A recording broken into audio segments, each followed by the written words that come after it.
Here's myth number 5. What can I do? I mean, life just happens to me. Like stuff just happens to me.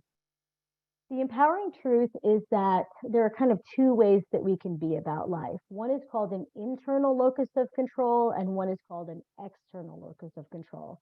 Let me explain. So remember before that I said at least 40% of our happiness set point is determined by not by what actually happens in life, but by the action steps that we take and the way we feel about what happens in life. So people can choose to have either this internal or external locus of control. This may be something you've never really thought about before, but you might see yourself in one way or the other. So people with an internal locus of control feel that they can influence what happens in their outer world, and they can influence how they feel about what happens in their inner world.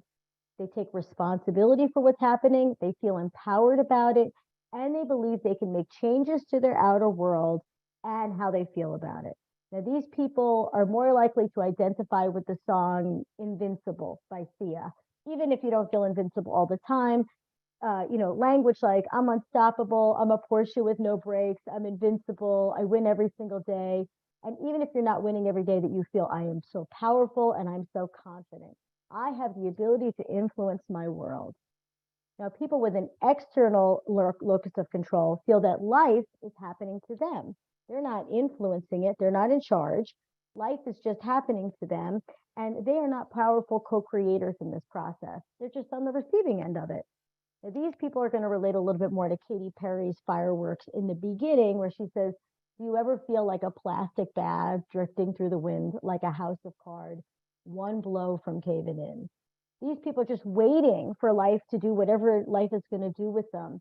And that the people with the internal locus of control, the ones that believe that they have the power within them, they typically feel more positive and resilient against depression and anxiety because they feel that they can influence what's going to happen. Now, the truth is also about this part is that that problems and challenges that we have in our lives really enable us to use our creative and problem-solving skills. People are very similar to working dogs. I don't know if anybody's familiar with what working dogs are, but these are the dogs that like to have utility. They like to herd sheep. They sniff out bombs. They do agility exercises. They're smart. They're clever. They need to work in order to feel alive. And when they're not working, when they're not being used in that way, they tend to become depressed when they can't use their skills and their energy. Humans are the same.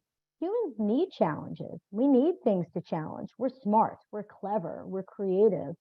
We need to figure things out. So because we are immensely creative, we need to use all of our capabilities and our skills in order to feel alive. So if you ever saw the Netflix series The Good Place, which I do recommend, it was a pretty good series. Once there was a part in the movie or the series once humans had arrived in this very particular part of heaven where they just automatically got everything they wanted with zero effort. They could just sort of wiggle their nose and have whatever they wanted. They stopped feeling satisfied because they weren't accomplishing anything anymore. The easier life got, the more depressed they got in heaven. Now, humans need both successes and challenges to feel alive. So you may think that you want everything to just work out effortlessly all the time and to be able to snap your fingers and make life happen that way. But without the experience of feeling accomplished, we actually do become more depressed.